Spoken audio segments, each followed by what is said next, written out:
Hello, ladies and gentlemen. Today we're going to be talking about the 10th Doctor Adventures Volume 3. So, let's just get started. The first story on this 3-story box set is No Place. And No Place is about this haunted makeover show, which goes to a house that has Donna, Wilf, Donna's mother Sylvia, and the Doctor. I don't remember the exact actual explanation for why they're here, but they're all here, and that's pretty cool. So Wilf obviously hasn't been in anything Doctor Who, to my knowledge, since the end of time, almost a decade ago. So it's really cool to have that character back because I love Wilf so much. So I'm really glad he's in this. And this is a really enjoyable story. It's a haunted makeover show about supernatural stuff and also house makeovers, and that is utilized pretty well. And I like one of the new characters. I believe his name is Justin. He's really interesting in this story, and he's used pretty well. The biggest thing the story has is it comes at things from a bit of a different angle and a bit of a different perspective, and that makes it feel a little bit more fresh than some other more run-of-the-mill stories. And it's actually my favorite story on this box set, No Place, because it's just a lot of fun. I love the dynamic.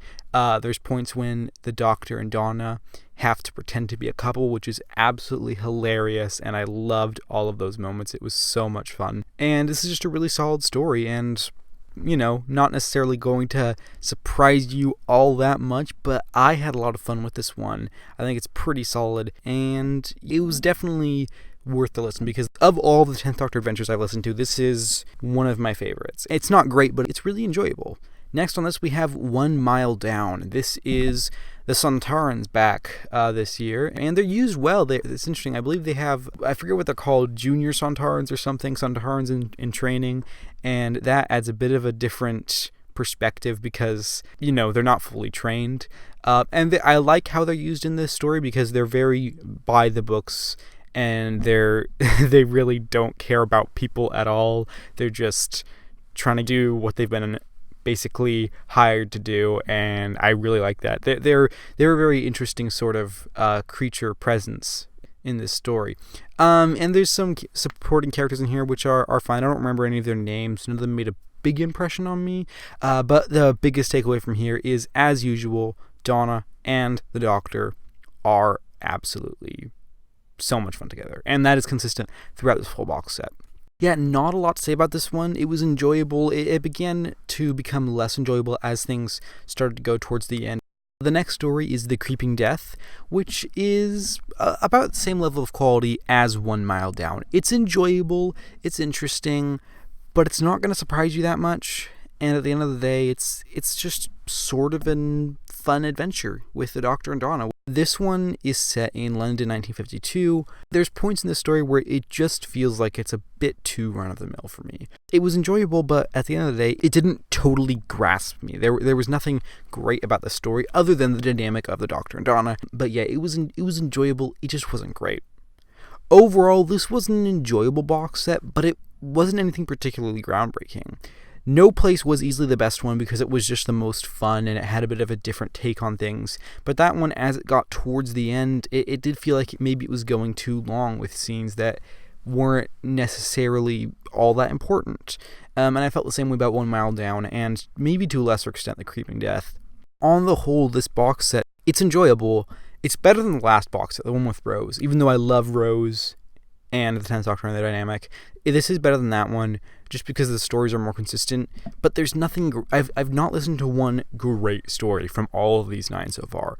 None of them have been bad. They've all been varying levels of pretty good, but there's just nothing great that I found, and that's a bit of a shame because I love the 10th Doctor. But at a certain point, the novelty wears off. That the 10th Doctor's in Big Finish, you can listen to more episodes with the 10th Doctor. That wears off, and then what you're left with is, how good is this? And it's pretty good, but it's not great. And yeah, if these were episodes of the show, these would be weaker episodes of Series 4 because there's not a whole lot I feel to them. And that's a shame because, God, I love Tennant and honestly all of his companions. And I'm happy that we get more of that. I just wish that maybe it was a little bit less run-of-the-mill because these stories, as enjoyable as they can be, just feel very run-of-the-mill to me. So the 10th Doctor Adventures Volume 3 was a pretty good box set and earns a pretty good rating of 7.5 out of 10.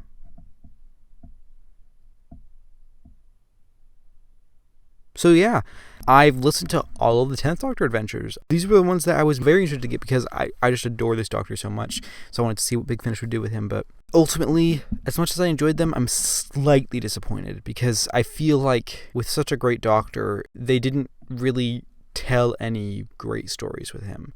And that's a shame because he's such a great Doctor. And I don't know what else to say other than I left a little bit disappointed that they didn't utilize him better. That said, everyone does a good job portraying these characters. I just don't feel that the stories are really up to par, which is, for me, a bit of a shame. But, you know, what can you do? So, that's all for that. If you join me soon, then I will be having a review out for, I forget which episode is next, a classic Doctor Who episode. And, yeah, if you want to check out more of my videos, that's cool. If not, that's fine. I just appreciate your time here today. And with that said, thank you very much for watching.